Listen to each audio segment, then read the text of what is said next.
Okay, everyone, I'm going to start letting folks in, and then I will let you know when everyone is in. Okay.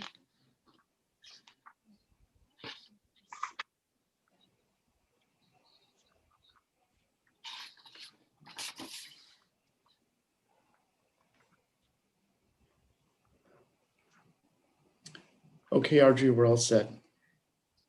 Thank you. Good evening, everyone, and Happy New Year. I would like to call this meeting to order at 7:02 p.m. Welcome to the Monday, January 11th, 2021 City of Burlingame Planning Commission meeting. For all in attendance today, please note that this meeting is being streamed live on YouTube and will be uploaded to the city's website after the meeting. As a courtesy during the proceedings, we ask that you place yourselves on mute as sound transfers easily and can be disruptive.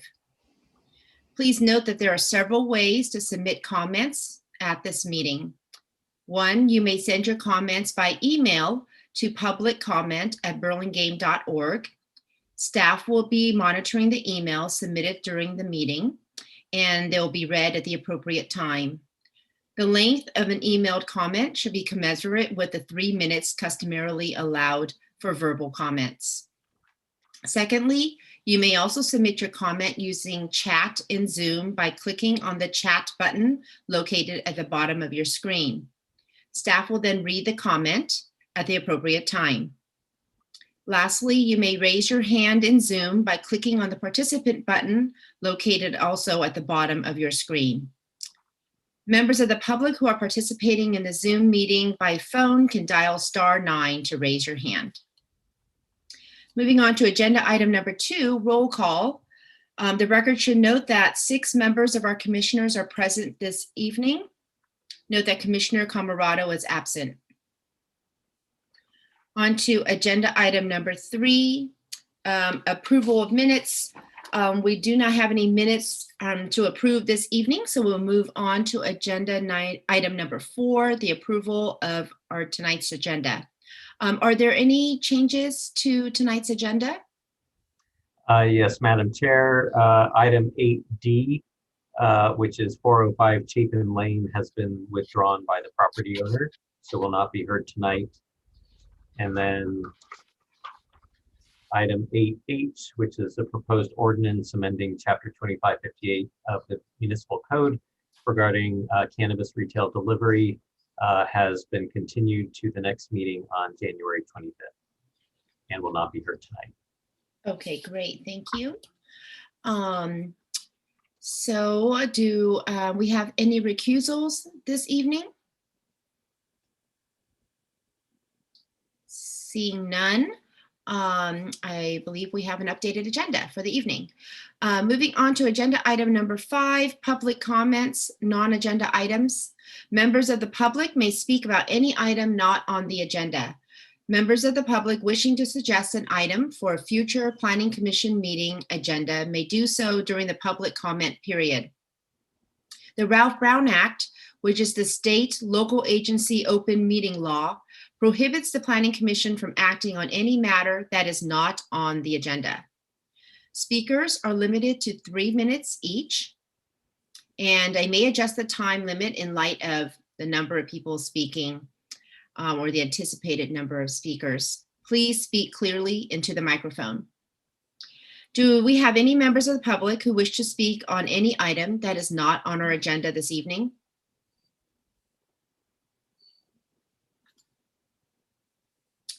I'm not seeing any hands raised, nothing in the chat. And let me just check the public comment inbox. No public comments for non-agenda items. Okay, great. Thank you very much. Moving on to agenda item number 6, study items, for which we have none this evening. So we will move on to agenda item number 7, which is the consent calendar, for which we also have no items this evening. And now we move on to agenda item number 8, regular action items. So we will start with agenda item 8A, 822 Walnut Avenue. Were any commissioners not able to visit the project site, or do any commissioners wish to note any ex parte communications regarding this project?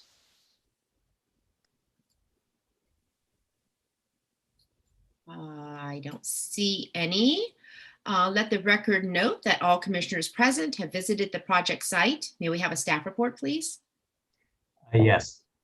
The subject property is an irregularly shaped through lot with two frontages, one abutting Walnut Avenue and one abutting Park Way. For the purposes of this application, the front of the property is considered to be Walnut Avenue. The applicant is proposing to demolish the existing two-story accessory structure at the rear left side of the property facing Arc Way and to build a new two-story accessory structure at approximately the same location. The first floor of the structure is proposed to be used as a garage, and the second floor of the structure is proposed to be used as accessory living quarters. The Planning Commission reviewed this item as a study item on December 14th, 2020, and the applicant has submitted a response letter and revised plans, date stamped December 21st, 2020, to address the Planning Commission's comments. Those are summarized in the staff report, and the response letter detailing the revisions is included with the staff report.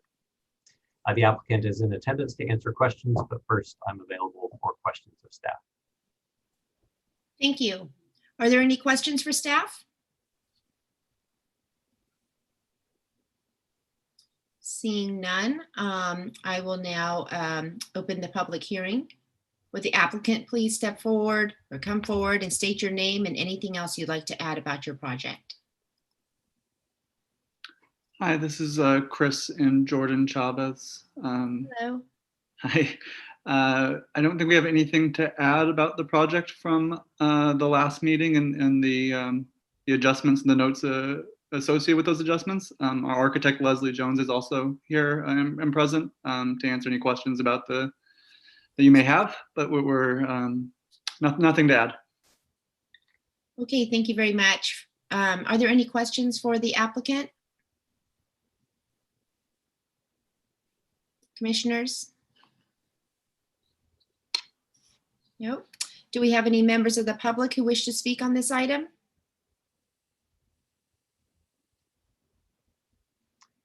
I am not Do we seeing have any any raised hands, nothing in chat, and no public comments. All right then. With that, I will close the public hearing. Commissioners, comments?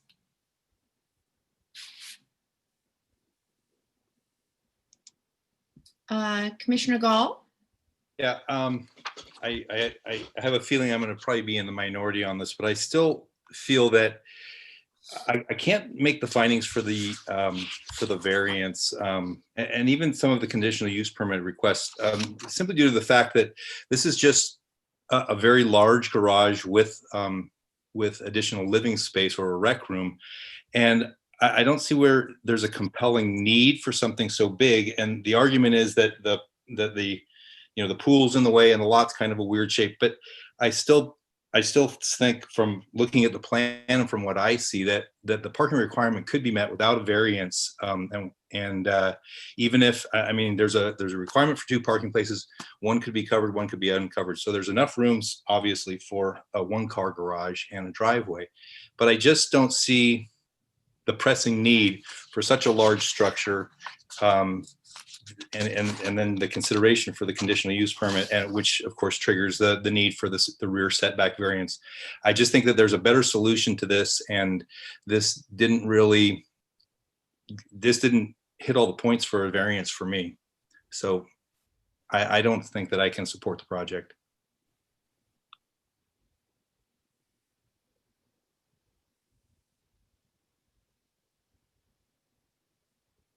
Anyone else?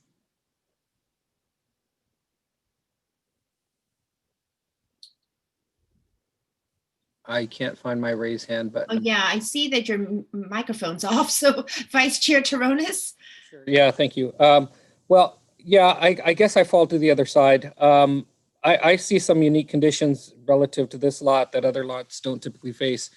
One is the fact that it's got, it's fronted on 2 sides. It's a fairly unique condition in terms of that block, particularly on the Walnut side, that on the Arcway side, in terms of the parking and the proximity of any structure to that property line, and the fact that there would be some sort of variance required in order to get the off-street parking that's necessary because of the location of the pool and other developments that are already on the property. And those are things that we've considered in the past for variances. So I can make those findings, and I appreciate the changes that have been made, revisiting some of the details on the structure to have it harmonize a little bit more with the main house.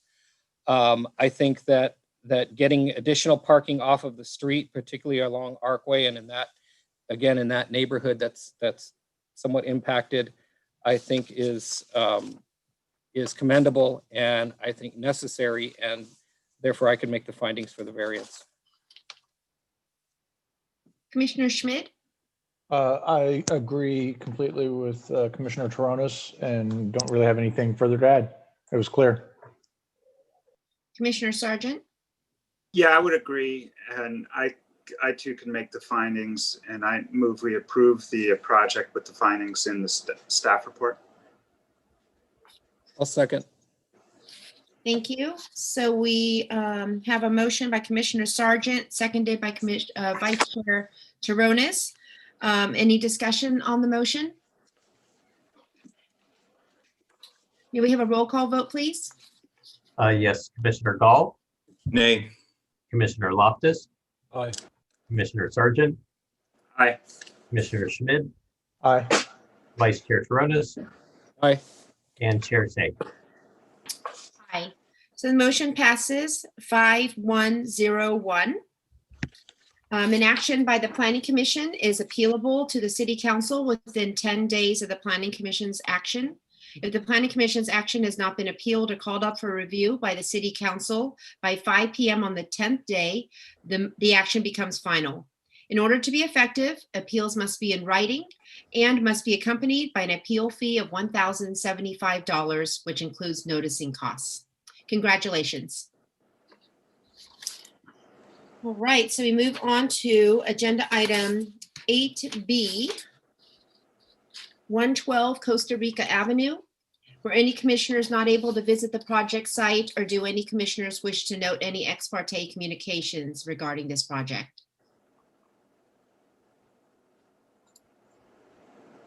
Madam Chair, I would like to just note that I was not present at the 12-14 meeting where this was discussed.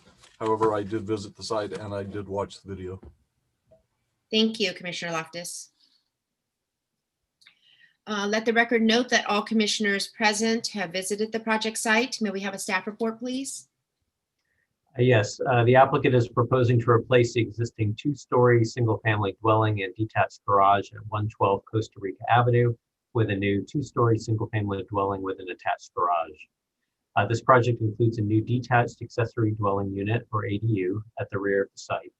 Review of the ADU application itself is administrative only and is not reviewed by the Planning Commission. Staff has determined that the ADU complies with the city's ADU regulations. The Planning Commission reviewed this application as a design review study item on December 14th of 2020. The applicant submitted revised plans, date stamped December 29th, 2020, to address the Commission's suggestions from that meeting.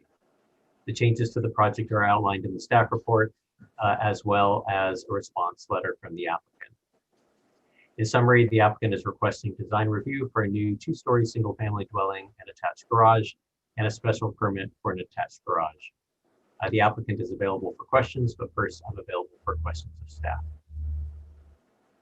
Thank you. Do we have any questions for staff?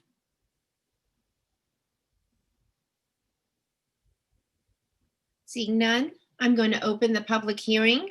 Would the applicant please come forward and state your name and add anything that you would like regarding your project? Good evening. My name is Alex Morazavi. Do you hear me? Yes, thank you, Alex. Yes. In the last meeting, the commission liked the project, and the chair requested a sample for the wood-looking tile that we're going to use on the facade of the building, which the sample was submitted. And also there was One more concern, we changed the plan to make sure that the garage door is a wood door being stained. And these are the only two items that we were required.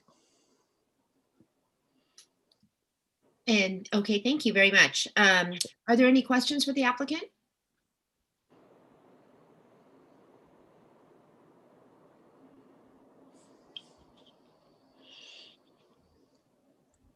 I seem to not be able to see how one can raise her hand now. Is it somewhere else different than before?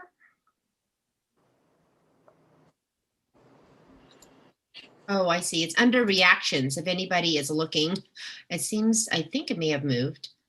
If anyone's looking to raise their hand, it's under reactions at the bottom of your screen. Looks like we don't have any comments from the commissioners or questions from the commissioners. Do any members of the public want to speak on this item?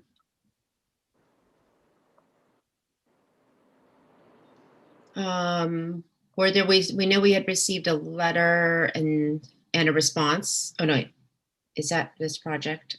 Actually, no, sorry. Were there any comments received through email or Zoom? No, there's nothing in the chat and no emails to the public comment at burlingame.org email address. Okay, great. Then with that, I'm going to close the public hearing. Commissioners, comments?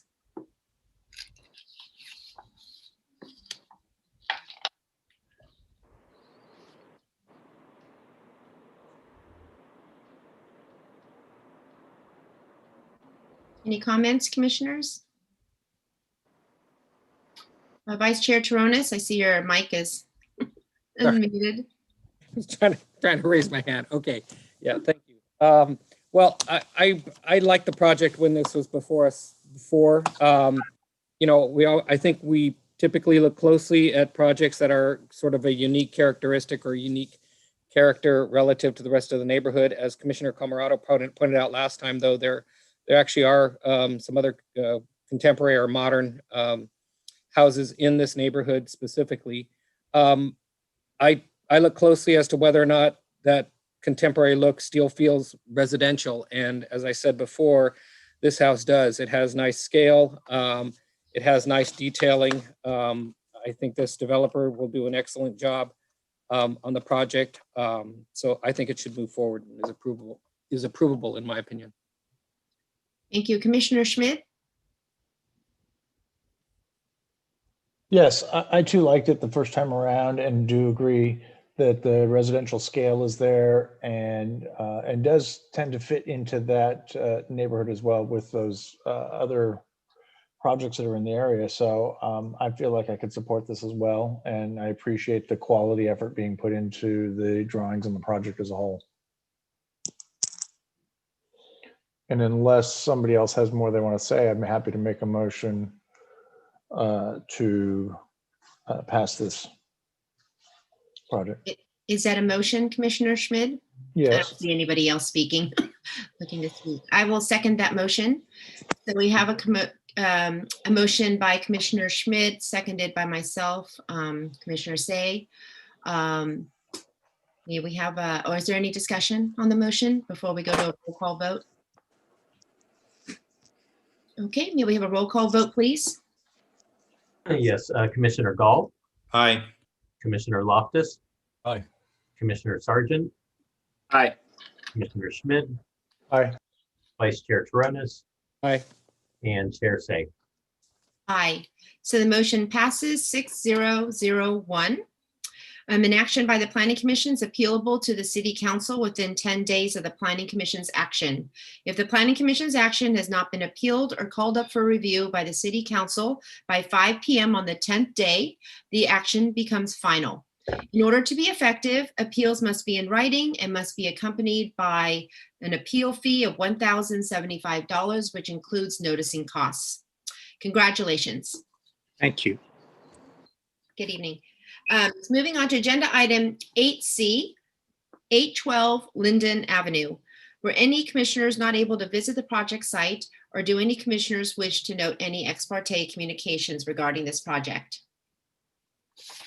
Madam Chair, I'd like to note that I wasn't at the most recent design review meeting, which on the 14th of December, but I was at the previous ones.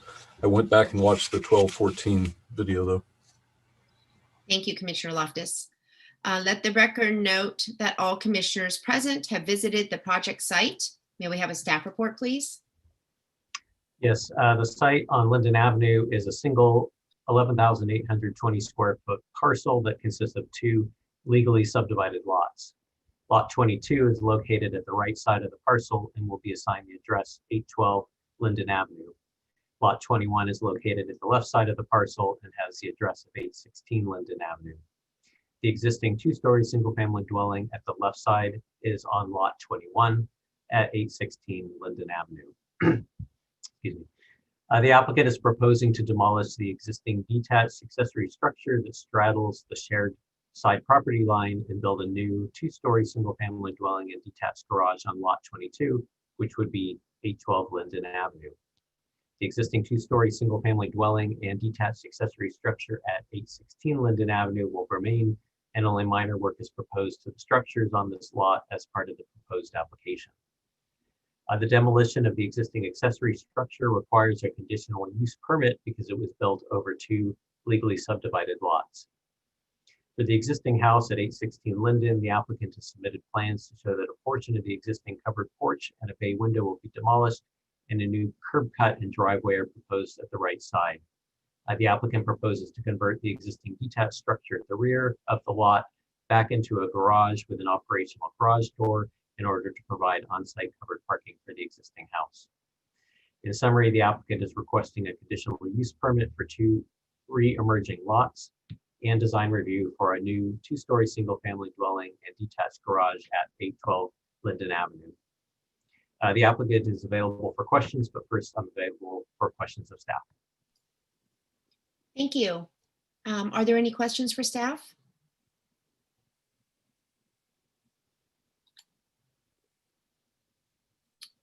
Seeing none, I am going to open the public hearing. Would the applicant please come forward, state your name, and add anything that you would like regarding your project? Good evening, Commission. It's Tim Redientz, project designer.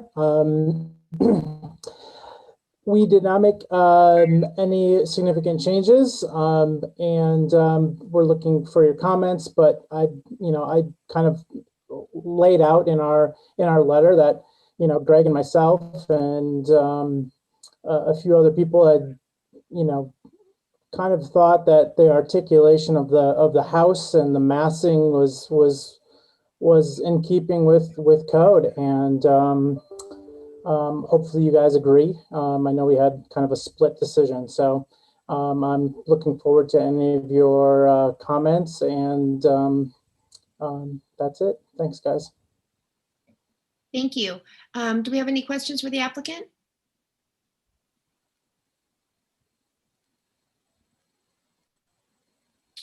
All right, seeing none, do we have any members of the public who wish to speak on this item?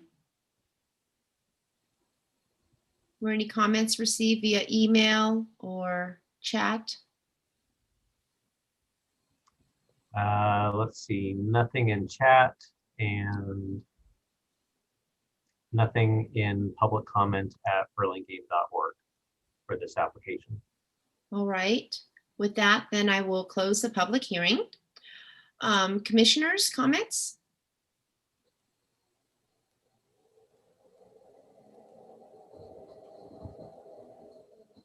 Let's see, Vice Chair Tronis has learned to raise his hand. Okay. Yeah, I thought that the project was much improved last time we saw it. I thought it was approvable at that point. I still think it is. I understand the complexities of the flat roof and some of the other issues, but I think it's much more improved over the prior iterations when the project was under a prior application. So I think that the project is approvable and should move forward. Commissioner Gall? Yeah, I still have the same problem I've had from the beginning, and I think my comment at the first time around was that this building just really seems to fill the page. It doesn't, to me, it doesn't work with trying to reduce the massing at all. And it's a block or a neighborhood of predominantly single story and lower slung houses. I understand the desire for a steep pitched roof, but I think that there are ways to work with that design element and still reduce the massing of the house. And again, I just don't see how cutting off a steeply sloped roof and making a flat area on the top is a good solution. I think that there's just a much more creative way to do it and to break the massing down of this house. So I don't see how it fits really into the neighborhood, and I'm not satisfied with the massing.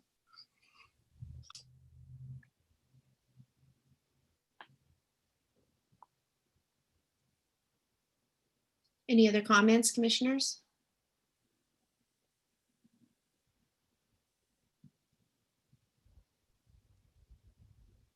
Commissioner Schmidt? Yeah, I liked the project the last time it was around before us, and agree it is a big mass, but I think overall it's a good looking project, and I am in support of it. Thanks.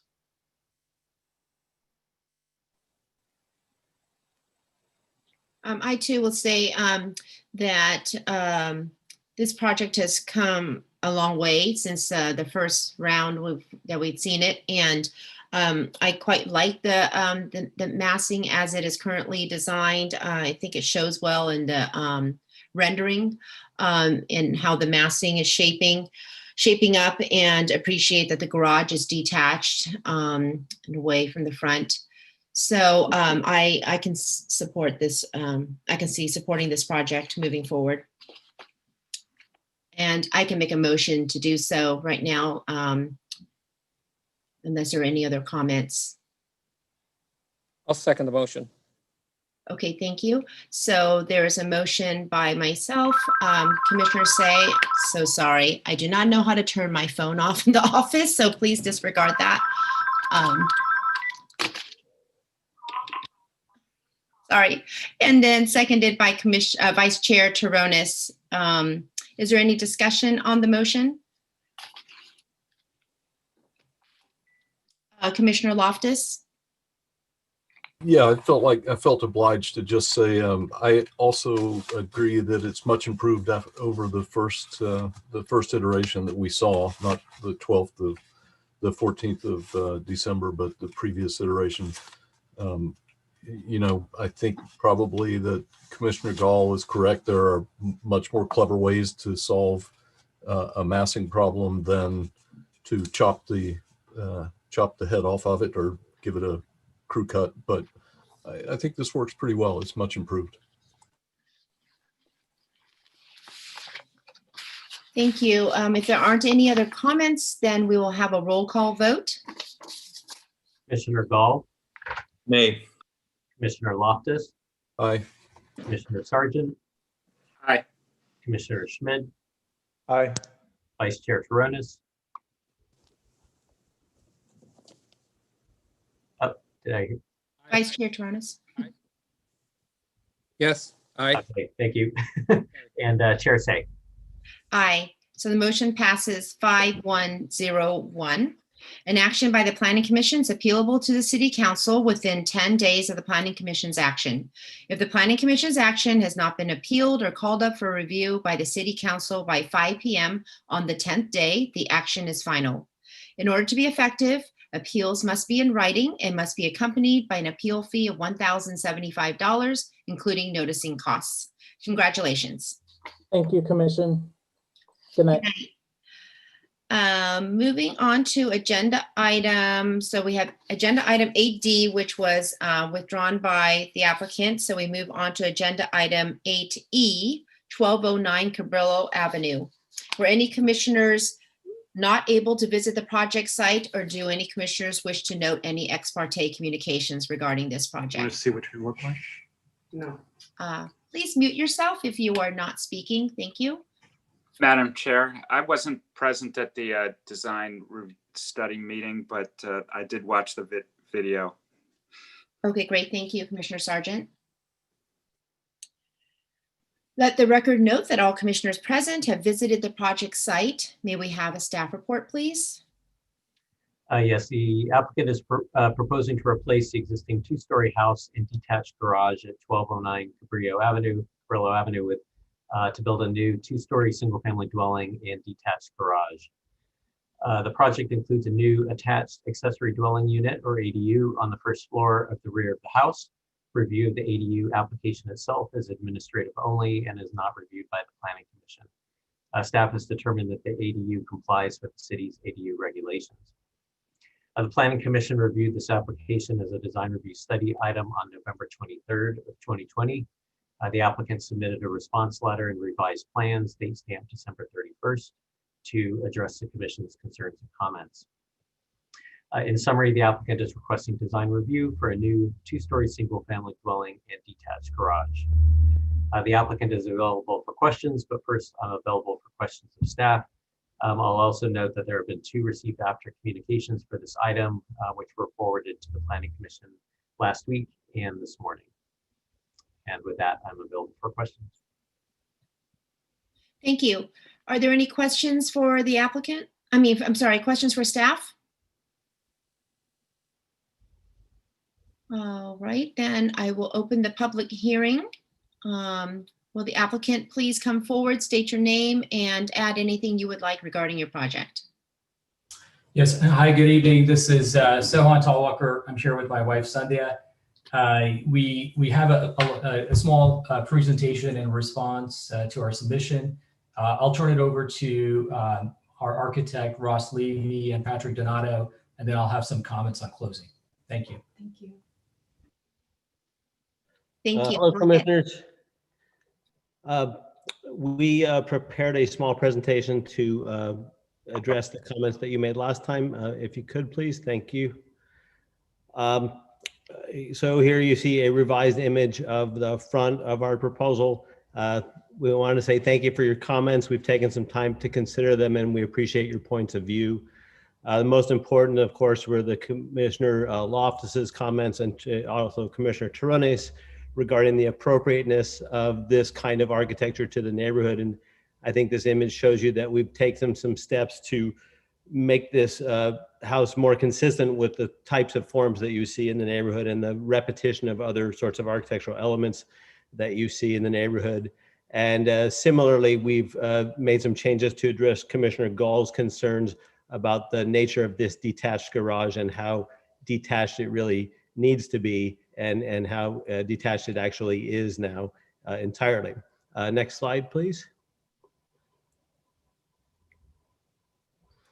We showed you this figure ground diagram. We're showing it again to show that this house, its footprint is actually quite consistent with the footprint of other houses in the immediate area. Certainly its square footage is consistent.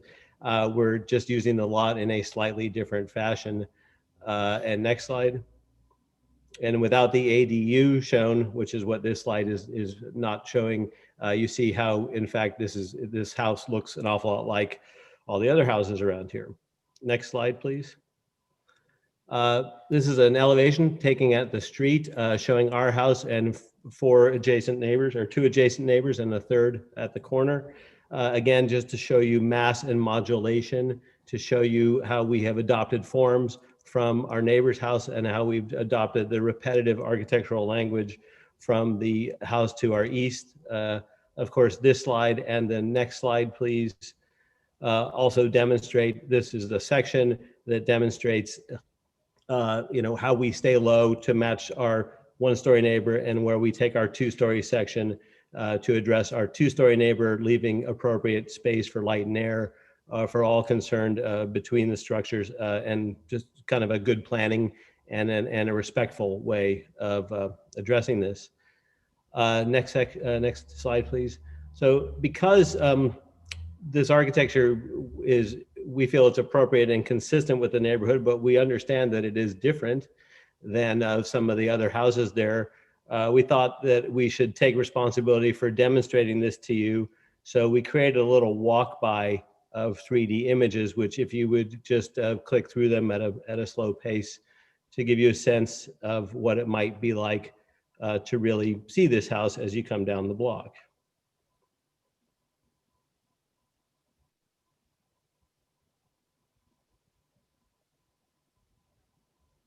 Thank you. And then these axonometric drawings that we'd showed you in the past, just to show you that, again, we're still committed to designing this thing as an entirety, a complete object that has design integrity and consistency. Next slide. And images, again, to remind you that we care a lot about the detail of our projects, and we know that the execution is very important, and a high quality of design and construction is something that we propose to you. And finally, my last slide is looking at the illustrated landscape plan and talking about buffers and barriers to our neighbors. We did speak to both of our neighbors, Commissioner Say. I know you had mentioned this when we last spoke. And we are proposing landscape buffers to help to preserve privacy, and have discussed this with all adjacent parties and altered the landscape plan to some extent to include larger species, and eliminated some features, water feature in particular, that was the neighbors didn't seem to care for. So we're doing that work and trying to make sure everyone is accounted for. Next slide. And this is just, I'm going to hand it back to Sohan. This is a Google Earth image of the house as it exists, just to remind you what a large and sort of ungainly box it is, and how it sits relative to its neighbors and to some existing vegetation that is already providing very good buffers between this larger two-story version of the house that is there today, that doesn't respect the daylight plane, by the way, and what we propose, and how this works, with this mature vegetation that's already between the two houses. Go ahead, Sohan. All right, if we can go to the next slide, please. Yeah. So I think in the next two slides, we wanted to just kind of highlight a few homes and examples of homes which are unique and a little bit more contemporary. 1148 Cortez is just one street, one block over in Easton. 1640 Barrio LA was a new project. It's in Burlingame Park, but again, very reminiscent of the project that we're trying to build, also in a neighborhood that's very old. If we could go to the next slide, please. And then 1529 Bernal and 142 Montero, again, are very different projects than ours, but again, the more contemporary designs, both of which are in Easton Edition. So just wanted to cite those examples as the fact that there's some uniqueness and some contemporary designs present in Easton Edition. And as we went through the Costa Rica house, certainly many more in other traditional old neighborhoods such as Burlingame Park. If we can move on to the next slide, please.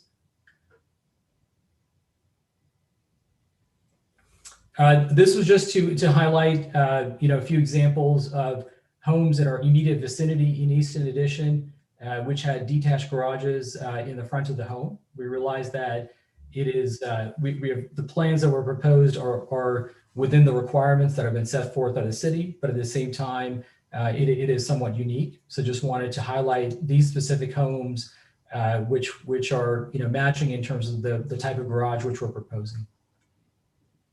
Next slide, please. I realize that all the commissioners have gone by our home. I just wanted to contextualize for you why we're doing this project. And so for that reason, I put this picture of our current home. It was built in 1925 as a single-story home. And then at some point in the 1970s, we've spoken to our immediate neighbors at 1205. They've been here for 35 years. So sometime in the 60s or 70s, from what I can tell, somebody decided to chop the roof off and add a box on top so that they could get more square footage. And so as you can see in the wall next to the driveway, in the second story, there's no windows, there's an ugly bump out, and effectively you have a Cape Cod that has a box on top. And as a result, we have terrible layout on the first floor. Our stairs start in the back. And frankly, it's just a crudely built home that I don't believe is consistent with the patterns of the neighborhood today. Next slide, please. Our commitment, from this project is to build a home that is of higher quality, that is harmonious with our neighbors, our neighborhood, and the environment. We're committed to putting in solar equipped with battery storage to reduce the load on PG&E grid. We will mainly have electrical appliances. And also, as you have noted, there's an ADU to help solve the housing crisis in the peninsula. Next slide, please. And kind of the reason why we're doing this, we've lived in our home for about 6 years now. Both my wife and I work. We have 2 young daughters, 4 and 7. We certainly don't have extra time, but we have fallen in love with Burlingame and our neighbors in particular, meaning that we're not interested in moving somewhere else in Burlingame. We want to stay, exactly where we are.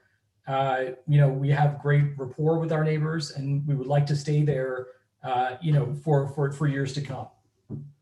One of the things that was noted, that I noted in the last conversation is that the view of the Planning Commission is that, Burlingame is a village, and we fundamentally believe that, Burlingame is our village. Our older daughter goes bike riding with a teenager at 12:13. My younger daughter has play dates with a neighbor across at 12:08. And then our neighbor at 12:05 has shown extreme kindness, when this summer we were bike riding, my wife fell and I gave them a call and they showed up in 5 minutes to take her home. So I think for that reason, I don't need to think about, an idealized past view of a Mayberry. We believe we have a version of that here present and today. And so for those reasons, we fundamentally believe that this is our home, our village, and this is where we want to stay for decades to come. I thank you for your time and consideration, and certainly we're open to questions. Thank you very much to all of you for a very nice presentation. Are there any questions for the applicant or the architect? Vice Chair Toronis?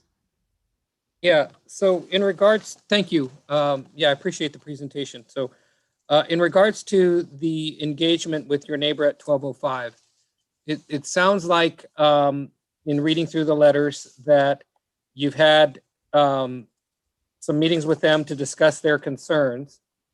And so based on the revisions that you've agreed to make, is it your opinion then that those issues are, if not resolved, on their way to being resolved with some revisions to your landscaping and site planning? Yes, Commissioner. So they made those comments. We spoke with them. We had a Zoom call with our architect the day after, and I think you've seen the request that Ross Levy has sent across. But we believe that we have addressed their concerns, and we have told them in writing with the letter you have, but also verbally, that we're committed to making the changes that they've requested, because we fundamentally believe that their privacy is as important as ours. And there's a few other specific points as well, but yes, we have agreed to that fundamentally. I'm sure if they have an issue, they can raise their voice right now. Okay, thank you. Commissioner Schmidt? Yes, I want to thank you for listening and the changes that you've made. I think, just looking at kind of that front elevation, I think the changes in the form are a nice add and do add to the context of the project. I have a couple questions, mostly roof kind of related questions.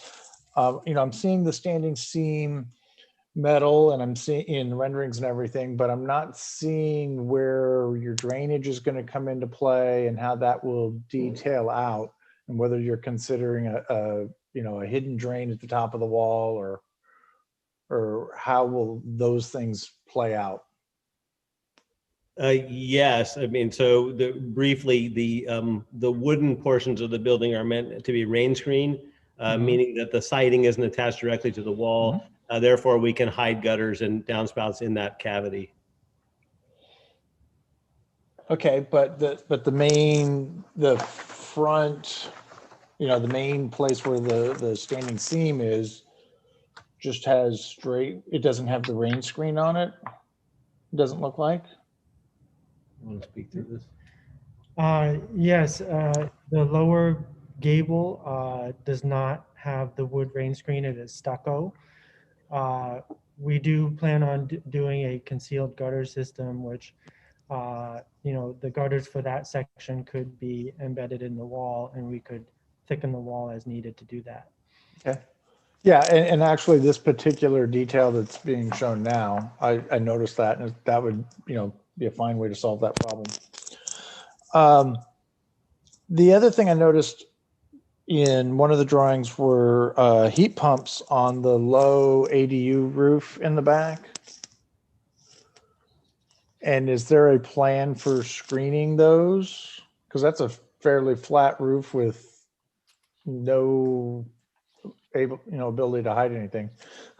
We're not showing any screening, but I think we'd be amenable to screening them appropriately. Some of your 3Ds, I think it would be worthwhile to put a heat pump up there just to see what that's going to be like, because I think that that's going to be, directly visible to the neighbor to the north. Yeah, and I think we assumed that we'd be screening them in some way. We just didn't do that in this proposal. Okay. And there's other, it's a good point, and there's other locations that the machinery itself may exist in, and it may be that that's just not the place for it at all.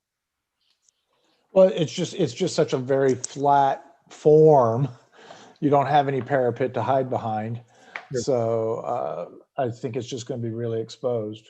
I also think that you have a great opportunity on the flat roof, on the 2-story wood area. It's a small parapet, but if you're going to get your solar in there, you might be careful of how much depth you have so that that too isn't popping up and you get to look at just the object instead of the solar.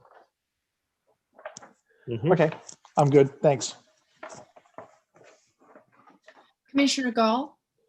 Yeah, I had a similar concern on that same neighbor's side. So much of the focus of this has been from across the pool, looking at the house, and which I think is shaping up nicely. But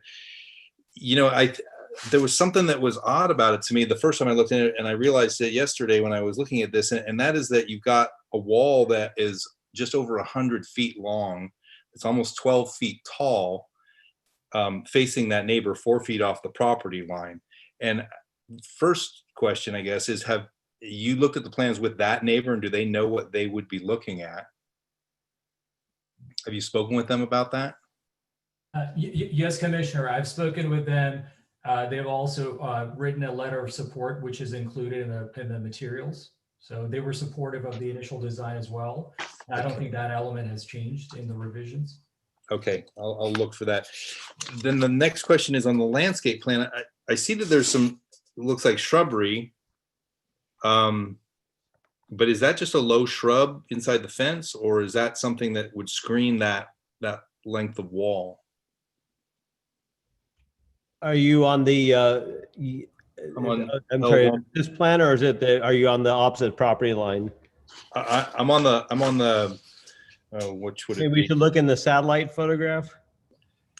Yeah, it would be. It's not the side with the swimming pool. It's the side with the long wall. There's a 15-foot tall sort of barrier, planting there already, which would be, part of the answer to your question about the wall on the first floor.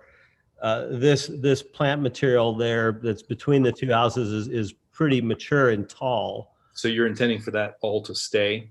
Yes. Okay. And then the other piece of a response to your comment is the upper section of the wall that borders that property line. You see that there's different material and actual physical modulation in that wall to provide relief to the western neighbor for exactly, I think, the reasons that you're pointing out on the first floor. But we thought it was more in everyone's interest, or at least that we should do it very much on the second floor, which we've done. I'm sure that we're open to comments about the first floor, but we think it's more or less invisible to the neighbor here. Yeah, well, I guess potentially it would be. I was sort of assuming that the lot would be completely cleared and that hedge wouldn't be remaining. But yeah, and the second floor works better. The first floor, like I say, when I looked at the plan and looked at the number, I saw 100 feet, 101 feet, I think it is. That was a little concerning to me. So I don't know, maybe the other commissioners have some thought on that as well, but you know, it might be beneficial to break it up a little bit more on the first floor. But that brings me around to my other comment is the wall between the garage and the wall of the house that faces the garage also seems to be a little bit flat. Have you thought about working on some undulation on that wall? You know, especially on your like your street view when you did that one. Well, I'm sorry to giggle, but I do recall our conversation last time, Commissioner Gall, and the modulation on that wall was previously a cantilever, which you called into question, and rightly so. And so we've removed that. So that wall is lacking modulation at the moment, but you know, we can certainly bring some there. Yeah, well, really, you know, kind of saw it in your rendering, but when you did your little street, like even that one there, it looks very flat. So I'm just wondering if you can do something on that wall. Yeah, I think so. And internally, you know, we're having debates about material consistency and what is the best way to bring to sort of have a clear application of materials, but you know, just bringing a little more richness, the finer material, some you know, playing with the wood and the stucco in conjunction there. I think that's a fine comment. Okay, thank you. That's all I have.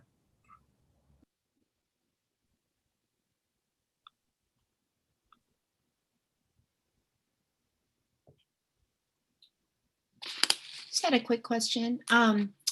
In the front elevation, and this is fairly minor, but I don't see it in the rendering, but it's showing on your front elevation. There's a little bit of a grid pattern to the window to the right of the front door. And it has an interesting intersection of the grid. Seems like there's a little.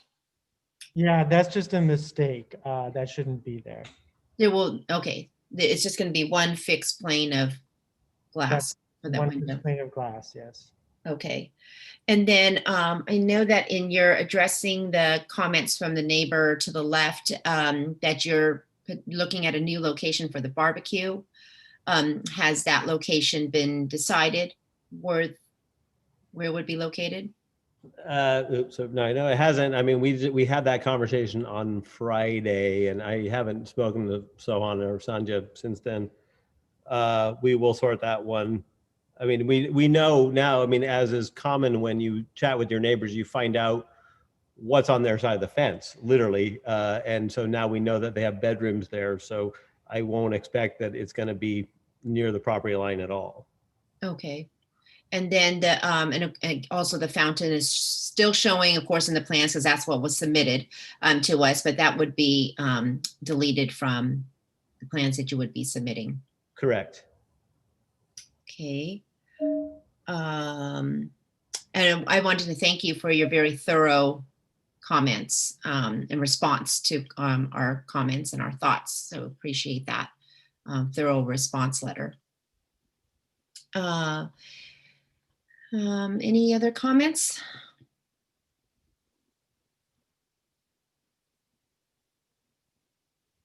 Comments or questions? Or question? Comments. I'll save questions, comments. We are still, yes, we are still at the questions stage. So you'll hold off. All right. So, okay. Are there any members of the public who would like to speak on this item? Hello, we are the neighbors on the 1205 side. Okay, hello. Yeah, can you hear us? Yes, we can. Okay, we wanted to thank the Tallwalkers and Ross Levy Architects for quickly reading our concerns and meeting with us. We really appreciated it. We would like to have our comments included in the conditions of approval, primarily because the contractor needs to be made aware of the decisions that were made. And a lot of times that gets lost by the time the building permit gets issued. So we wanted to be sure and have those included in the final plans. We also, if the pool is approved by the Planning Commission, we did get comments back from the architect, and he had some suggestions during construction about how to take care of any settlement or displacement that may occur because of all the pool shoring, and they weren't sure on the depth yet. So we were hopeful that his comments as well could be included and done as part of the conditions of approval for the contractor during demolition to protect our house as well as construction and afterwards. He had talked about putting markers on the house or tarps to keep the dust and debris out of our house, which we just recently painted. Thank you. Anything else?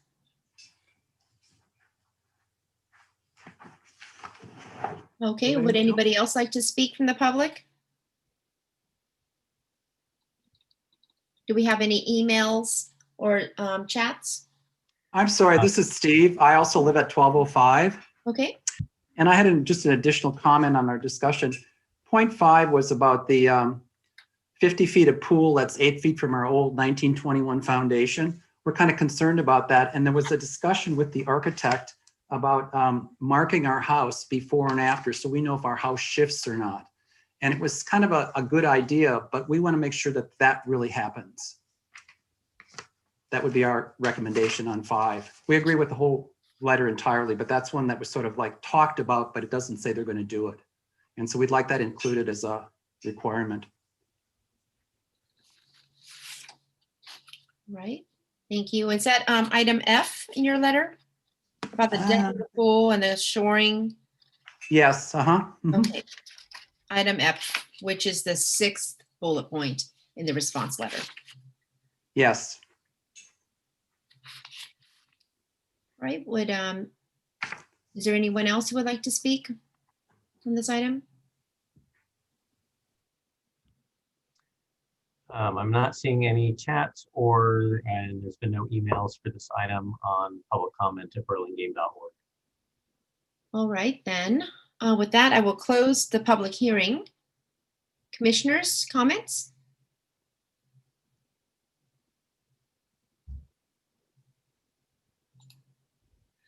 Commissioner, Vice Chair Toronis? Yeah, well, I appreciate the presentation and the revisions that have been presented. As mentioned in the study meeting, I had some concerns about the character of the house relative to the neighborhood. I've looked closely in particular at the front elevations and sheet A3.1 as previously submitted now. And I am compelled by both what's been submitted and the presentation from the architect and the thoughts from the homeowners. I think it has better residential character than it did before. I like the way that it's presenting itself much better in the current presentation or the current iteration. And I think that there are some conditions and qualifiers that maybe could come back as an FYI, but I'm actually, based on what's there now and the potential for this design, I'm actually a little excited to see something like this. Excuse me, train. I'm a little excited to see something like this in the neighborhood because, again, it does feel residential. It's somewhat reminiscent, I think, of the house that they showed at 1529 Bernal. And so I think it can fit in the neighborhood the way that it's presented now. Again, I do think that the revisions to the site planning, the fountain, the barbecue, the landscaping, the heat pump locations, the articulation on that wall of the house facing the garage, and those other conditions of the neighbors for monitoring the construction, those could come back as an FYI if this moves forward. But I could be supportive of the project now, the way that it's presented. Thank you. Commissioner Loftus? So I'm really uneasy about this project. And I'm especially uneasy because we have just approved a more traditional, I guess that's one way to say it, a much more traditional modernist project just earlier. But I think there's a major difference between this project and that project. That project is a is what we might call classic modernism. It grew out of a sort of architectural technology and a set of values that lead that project to nestle onto the site in a very comfortable way. It's well scaled, and I won't go into that project. This project feels cartoonish to me. It feels cartoonish in a postmodernist way, much like the work that Venturi did in Philadelphia, Franklin Court, and the so-called ghost houses, which are just tubular steel frames in the shape of a house. And I'm very uncomfortable with this house for those reasons. It's an idea rather than a house. And it may be, in part, it may be the way it's presented. It feels very cartoonish to me. Some of what I see recalls some of the worst of the 70s modernism, which really makes me uneasy. And we have a few of those homes around town, and they stick out like sore thumbs in my view. So I'm very uneasy about this, and I don't think I'm going to support the project because of my uneasiness. And I have this. What makes me also uneasy is I have this running debate going on with a very close friend of mine who's a pretty prominent architect, who complains to me all the time that planning commissions have no business as long as the applicant's design meets the letter of the law and is within the by right letter of the law, and the math all works, that we have no business saying what fits and what doesn't. And I just can't go there with him, because that's part of the charge that I think is that's what we're charged with, in part by the community. And so we have to make that judgment call, whether the math works or not, whether it can be proven that it fits or whether it can't be proven that it fits. And this project for me just doesn't fit. And I know that's an impossible term to define, but it just doesn't feel like a house. It feels like an idea, again, a sculpture, and it's cartoonish in those ways I described. That Venturi's tubular frame stuff is cartoonish, and that's it. The image that the architect showed of the detailing of that particular piece of a wall, which looked also like a wood rain screen wall. Yeah, I mean that looks pretty nice. Maybe this will turn out to be a really nice house, and I hope that I'm horribly wrong. But I will say that we are letting this project off the hook in a way that we would never let another project off the hook. We almost never let any projects off the hook. These two side walls are abominable. The 101-foot long wall. I mean, we fuss over tiny little adding windows here, and can't you add some detail here and add a window there, and why is that wall so blank? And we're letting this project really off the hook in that regard, especially on the 101-foot long wall, but also on the face that Commissioner Gall asked about a while ago, that the architect reminded him, you asked me to not do that cantilevered bay. And that's just not right in my view. It may be okay with the neighbor that's there now, but I can promise you that some neighbor in the future is going to go, what were they thinking? What is going on here? You can't let people do that. To build a 101-foot long, 12-foot high wall with a few windows in it. It's more than a couple. It's 4-6 windows and a couple of notches cut into it. That's just not right for any future owner of that property to that side. So I won't support the project for these reasons, and I just wanted to be clear about what those reasons were. As I say, I am very uneasy because we've just approved a modernist house, but that house worked, and I don't think this one does. So that's where I stand. Commissioner Sargent? Yes, thank you. I'm sorry I wasn't at the last hearing, but as I said, I've studied the plans and I watched through the whole hearing. So I feel like I got a good sense of what happened there. And I'm sorry I wasn't able to add my comments then, but I can't support the project as it is now either. I think they've made some great improvements to the articulation in the front. It's come a long way towards fitting better in the neighborhood, but I still think that it's neighborhood compatibility is a real issue here, and particularly the massing in terms of the height, and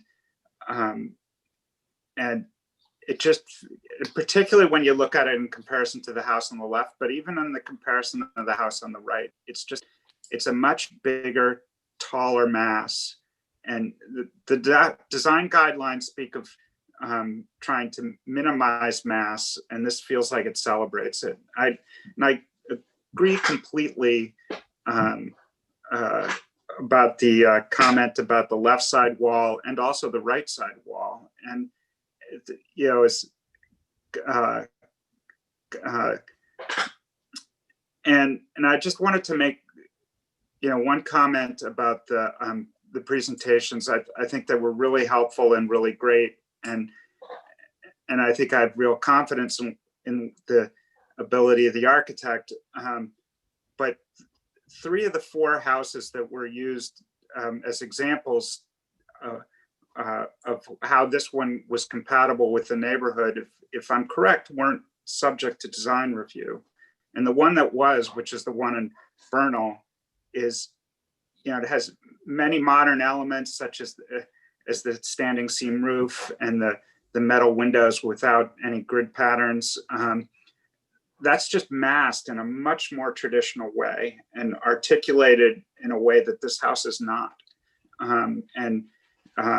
So I think the one example that actually we reviewed isn't a good example for why this house should be approved. And I guess lastly, I understand that there's not a special permit for the garage anymore, but that just, a detached garage at the front with a blank rain screen wall just doesn't feel like it's within the pattern of the neighborhood either. So I can't support the project as it's currently drawn either.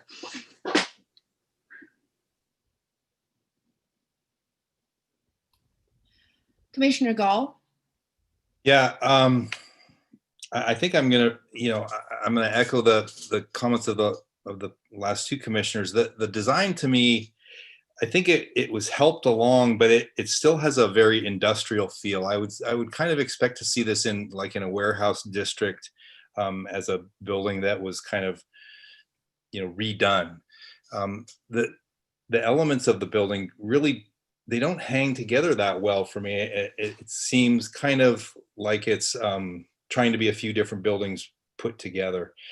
And like I say, I wasn't sure what was really striking me on. I mean, we talked last time about how this would work well out on a 50-acre parcel on the top of a hill in Napa. But I think the thing that really got me last time that I couldn't figure out until I looked at it again this time is that 101-foot long wall. I just don't see where that, like Commissioner Loftus said, we beat people up for 20 feet of wall with nothing on it. And this is 101 feet with a few elements in it that I don't think, granted it to be screened by that hedge, but in the overall scheme, I think there's a better way to mask this house. And the driveway wall obviously needs a lot of help. The cantilever was taken away at my request because I don't think that fit the code as it was written, but I think something could or should be done there. I'm just not sure if this project's headed in the right direction. So I don't think I'm going to be supporting it either. Commissioner Schmidt? Yeah, I actually, I think that it has come a long way since the previous iteration for me. I think that the shapes in the front work better, but listening to my fellow commissioners and kind of looking at the plans, I too am a little nervous about some of the big walls. I appreciate that the garage, or that the cantilever over the garage is not there, and I appreciate that, but that has left a fairly sizable 2-story wall that we don't really like to have. And I think that, you know, it's challenging with the modern style in that you are trying to go more minimalist, but because it doesn't have any relief to it or a whole or anything else to go with it, it does become a very blank wall other than the punch windows. So I think that there's some room to work on with it, and I think it could get better. But I do think that, you know, the big walls do make it challenging for us to support that. And I would like to see a bit more work on it. Thank you. And lastly, I will chime in as well. I definitely appreciate all of the efforts that have been put into tonight's presentation, a lot of thought into it, and what looks like a lot of focus on the massing of the front of the house, and then kind of subsequently what happens with the floor plan on the inside. Kind of was a focus on the front, and then let's roll out the effective changes on this, especially like the second story throughout to the back of the house. I agree with some of my fellow commissioners here on the need to work on that left wall as you approach the house from the left side, and also that long side wall on the right also has been bothering me all along. We know that the ADU is attached to the house and that the ADU is kind of outside of our purview. But it doesn't help that that just is a continuous run from the house. And I too think often about, you know, current neighbors are, you know, want to be supportive of their friends and neighbors. But what if someone were to move and there's a new neighbor that moves in at some point along the line, and what they have to experience? I'm going to repeat again that I think that the pool is in a location that troubles me for the neighbor on the left, and feel like there could be a better location or shape or size of the pool on the lot. But I think, I mean, I want to, you know, applaud you for all the work that's gone into this so far, but I think that there also is some additional work that can be made on this design.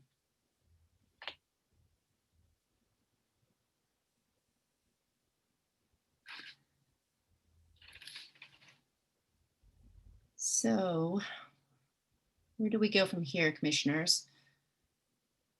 Madam Chair, Yes, Vice just- Chair Cronus. I would just like to suggest that the choices appear at this point based on what I'm hearing from commissioners is either continuing or denial before action. It sounds like.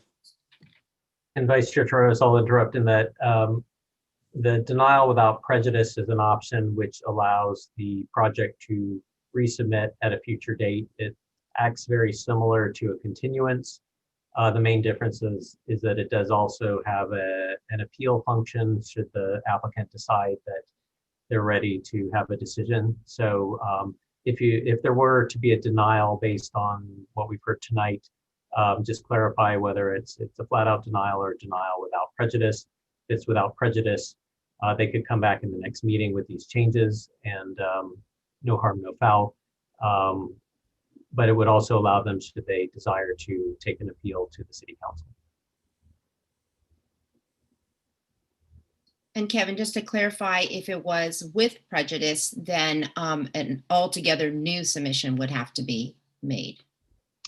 Yes, that would be, yeah, if the desire was to have something completely different and not really resembling. I think what I'm hearing here tonight is maybe there's a couple of commissioners that feel strongly about, but others who feel like there's more details that need to be worked out. So the without prejudice would allow those details to be worked out. A straight up denial would say, you know, pretty much go back to the drawing board.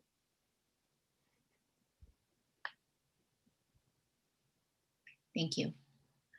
Madam Chair, just to interject a little, you also can reopen the public hearing just to get the input from the homeowner about whether they prefer a continuance. So just something at your disposal if you'd like to use it. Thank you. I'm going to reopen the public hearing briefly to hear from the applicant, how they may want to proceed, so we can kind of work together towards next steps. Would the applicant like to speak, or the architect? This is Ross Levy. I'll speak first and say, we're listening. I believe that we can address the comments that have been made.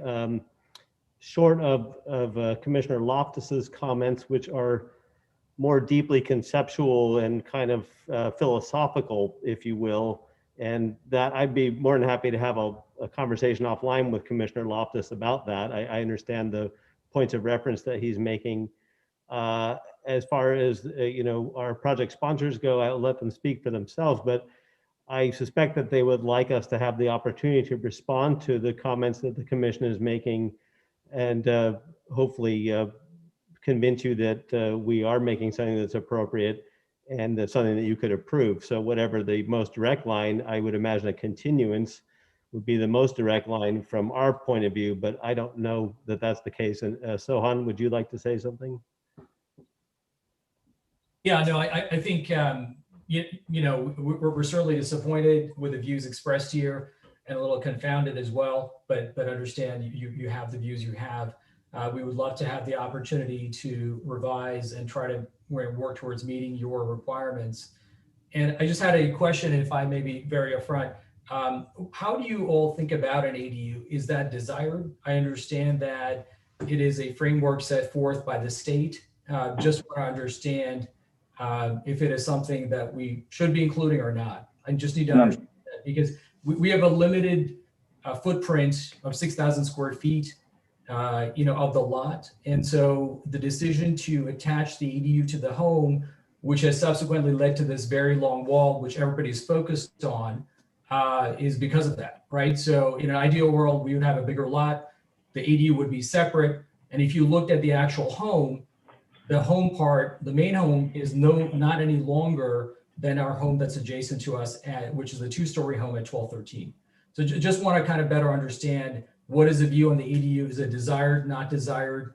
I don't have a clear sense for it. It's certainly a new concept that came forth at the beginning of 2020.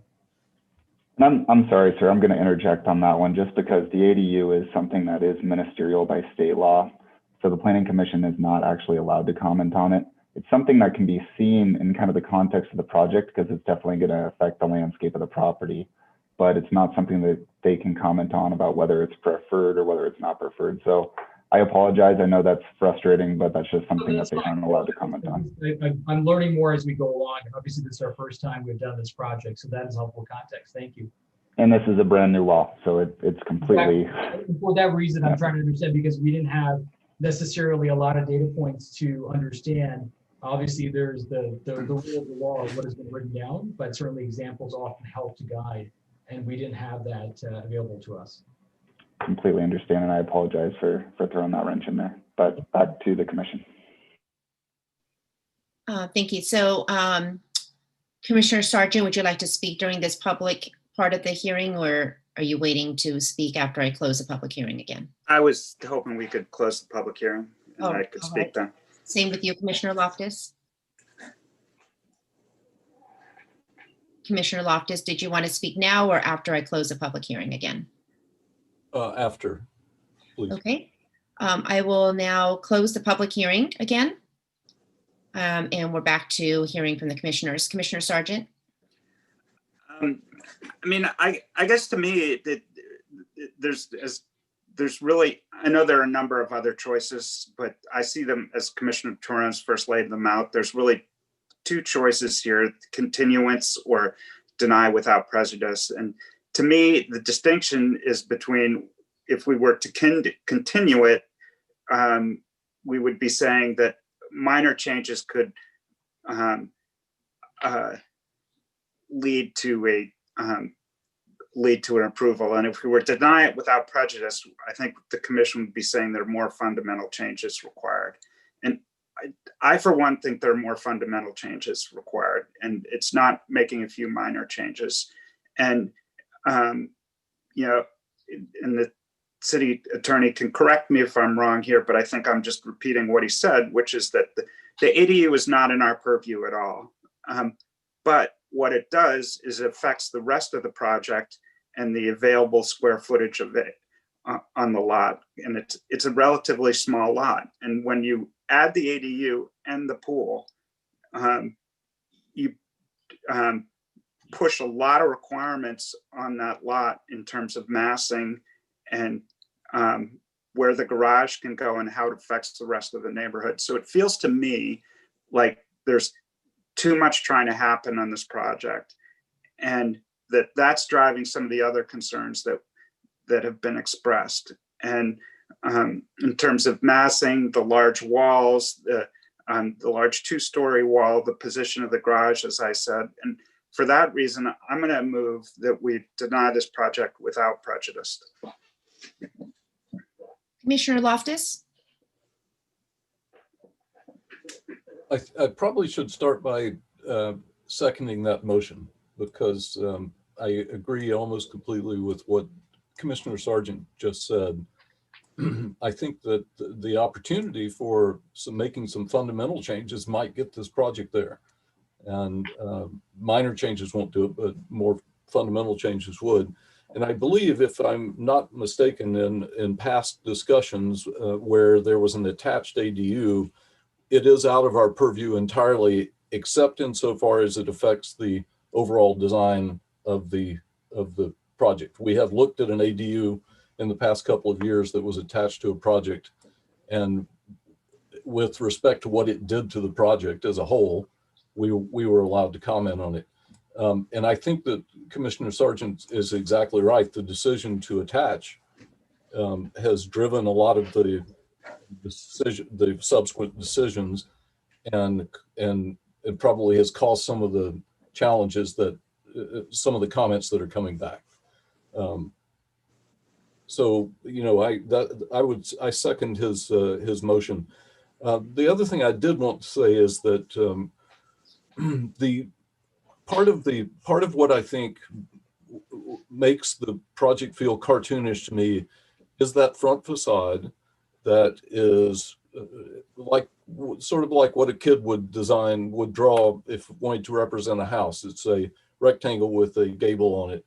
And that's also the reason I bring that up, is that that's also what is causing the overscale of that house relative to the adjacencies. And it's decidedly not what happens on the Bernal project. The Bernal project is not it's not got a big, what Commissioner Toronis sometimes called a face print. This is a huge face print. And if it were not flat, and if it were not a rectangle with a lid on top, it wouldn't look cartoonish. And I just wanted to get that. I wanted to be try to be a little bit more articulate about what it was that I think is driving that comment. And I didn't realize it until after Commissioner Sargent followed up and said that one image makes the building look so much bigger than it otherwise might relative to its adjacent neighbors. So that's a long-winded way to say that, you know, I second Commissioner Sargent's motion. All right, so we have a motion by Commissioner Sargent, seconded by Commissioner Loftus. Is there any discussion on the motion? Vice Chair Toronis? Yeah, I would just like to jump in to sort of reiterate and crystallize what Commissioner Sargent and Commissioner Loftus were saying in regards to the ADU. And as our city attorney would remind us, I don't think it's an issue of preference at all relative to the ADU. So the issue then comes back to the applicants, the homeowners and their architect, working through what you want to do with your lot. You know, what you want to do with the massing and what you want to do with the parts and pieces that you want to accomplish with your project, and how you want to allocate those to find something that is achievable. So I think so it's not an issue of preference at all. It's just a matter of, you know, what are the effects of those various different parts and pieces of your project as you apply them to the site, and how that then manifests in the actual application that you put before us. So it's entirely up to you guys, to consider those things. And I think that, with the sincerity that you're approaching the project and the skills and talents of your architects, I think, and I'm hopeful that you can find a solution with those pieces that you want to achieve. Thank you, Madam Chair. Thank you. Are there any other comments before we have a roll call vote? Okay, may we have a roll call vote, please? Commissioner Gall, Aye. Commissioner Loftus, Aye. Commissioner Sargent, Aye. Commissioner Schmidt, Aye. Commissioner Taronis, Nay. Chair Say. Aye. So the motion passes 5-1-0-1. An action by the Planning Commission is appealable to the City Council within 10 days of the Planning Commission's action. The Planning Commission's action has not been appealed or called up for review by the City Council by 5 p.m. on the 10th day. The action is final. In order to be effective, appeals must be in writing and must be accompanied by an appeal fee of $1,075, which covers noticing costs. Well, includes noticing costs. Thank you. We will now move on to item 8F, 912 Linden Avenue. Were any commissioners not able to visit the project site, or do any commissioners wish to note any ex parte communications regarding this project? I would note again, I was not at the 12-14 meeting, but I did watch the video and I did visit the site. Thank you, Commissioner Loftus. Let the record note that all commissioners present have visited the project site. May we have a staff report, please? Yes, the applicant proposes to replace the existing one-story house and attached garage at 912 Linden Avenue and build a new two-story single-family dwelling with an attached garage. The applicant is requesting a front setback variance for the proposed attached one-car garage. The proposed front setback to the one-car garage is 24 feet, where 35 feet is the minimum required for a two-car garage with one double-wide door. This project includes a new detached accessory dwelling unit in the rear yard. Staff has determined that the ADU complies with the city's ADU regulations. The Planning Commission reviewed this application as a design review study item on December 14th, 2020. The applicant submitted a response letter dated December 21st, 2020, and revised plans date stamped December 23rd, 2020 to address the Planning Commission's comments. In summary, the applicant is requesting design review for a new two-story single-family dwelling and attached garage, front setback variance for proposed attached garage, and special permit for attached garage. The applicant is available for questions, but first I'm available for questions of staff. Thank you. Are there any questions for staff?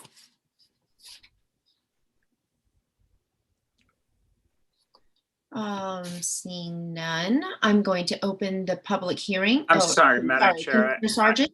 Yes. Yeah, I actually did have a question for staff.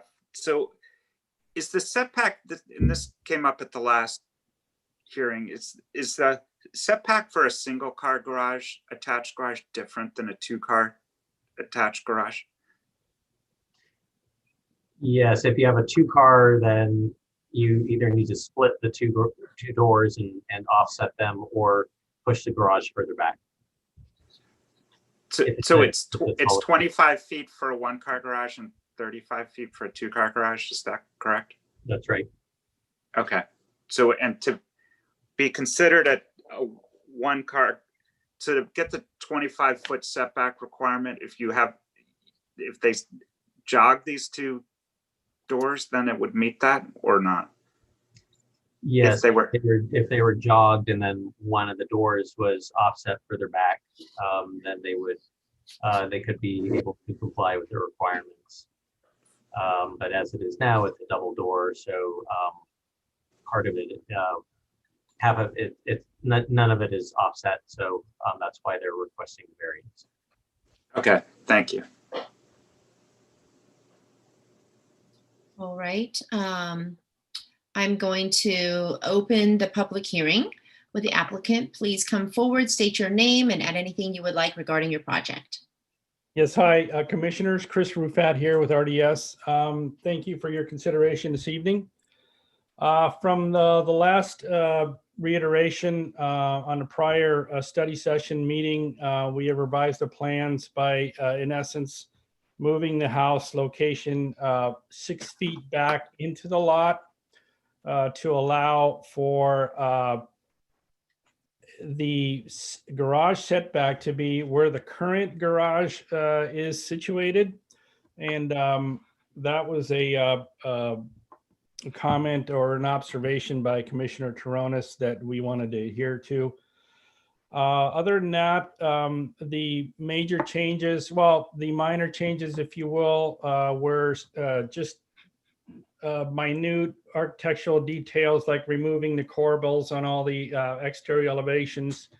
Also, we have provided for a double stacked garage door, if you will, to change from what we had prior. And I'm looking at the city set, and I'm not sure if the rendering has been changed on that, but however, the exterior elevations front, that is, do reflect the latest changes. I'm available for comments. I'm not sure if the owners are available. However, I'm here to answer any of your questions and/or concerns. Thank you. Thank you. Are there any questions for the applicant?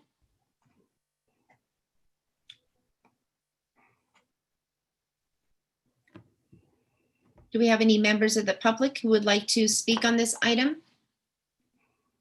Madam Chair, we do have one comment in the public comment inbox. Let me pull it up here. To whom it may concern, my husband and I are homeowners in Burlingame Gardens and wanted to voice our concern over parking and traffic in regards to the project at 912 Linden Avenue. Linden, Laurel, and Toyin are all very narrow streets that are already often parked on both sides to capacity, making visibility difficult. This neighborhood has a lot of children, families, pets, and older people who frequently take advantage of its walkability. Often on garbage collection days and with the influx of delivery trucks due to COVID, it is not uncommon for Linden to be completely blocked to traffic both ways at times. With the addition of untold numbers of construction trucks that accompany a remodel of this size, there is potential for even more congestion and potentially unsafe situations on Linden. Ideally, we would hope that guidelines for parking will be enforced or created to ensure safety and convenience for the residents of the neighborhood by limiting the number of vehicles to the project site. There seems to be ample parking on Caroline, which is just a few short blocks away. And this is signed Bess, Emily Robson, Davis, and Ryan Davis. Thank you. I do not see anything in the chat, and I don't see any hands raised. Okay, great. Thank you. With that, I'm going to close the public hearing. Commissioners, comments?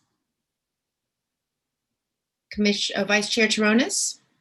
Yeah, well, I made the comment previously or at least the suggestion that I could be supportive of a variance application if the garage were aligning with the current location. In other words, they're just adhering to an existing condition. They're not making an existing condition worse, as was previously proposed when the garage was pulled forward more. So, you know, I like the revision that's been made. I think there are unique conditions for this property. It's an odd shaped lot. It has a short side of a little over 105 feet along that side where the existing garage is. So, you know, to ask them to push the garage even further back, I think would be a hardship based on the exceptional circumstances of this lot. So I can be supportive. I'm supportive of the variance, the way that the house is planned now. I made the point previously that, you know, in this neighborhood, I think that there is actually nothing but attached houses. So I think that there would therefore be support for the special permit for the attached garage. So I like the detailing of the house. I think it's, you know, rather fairly simple and humble, but well composed. So I'm supportive of the project the way that it's now revised. Commissioner Schmidt? Yes, I agree with Commissioner Toronis. I too, the only real issue that I had the previous time that we saw this was the location of the garage and where the house sat relative to the sidewalk. So the pushing it back 6 feet back to where the current line is what I was hoping to achieve on this as well. So I'm supportive of it. Commissioner Sargent? Yeah, there's nothing really I could add to that. And I move we approve the project with the findings in the staff report. I'll second. Thank you. So we have a motion by Commissioner Sargent, seconded by Vice Chair Toronis. Is there any discussion on the motion?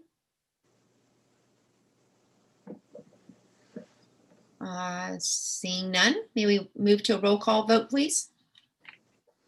Commissioner Gall, Aye. Commissioner Loftus, Aye. Commissioner Sargent, Aye. Commissioner Schmidt, Aye. Vice Chair Toronis, Aye. and Chair Singh. Aye. So the motion passes 6-0-0-1. An action by the Planning Commission is appealable to the City Council within 10 days of the Planning Commission's action.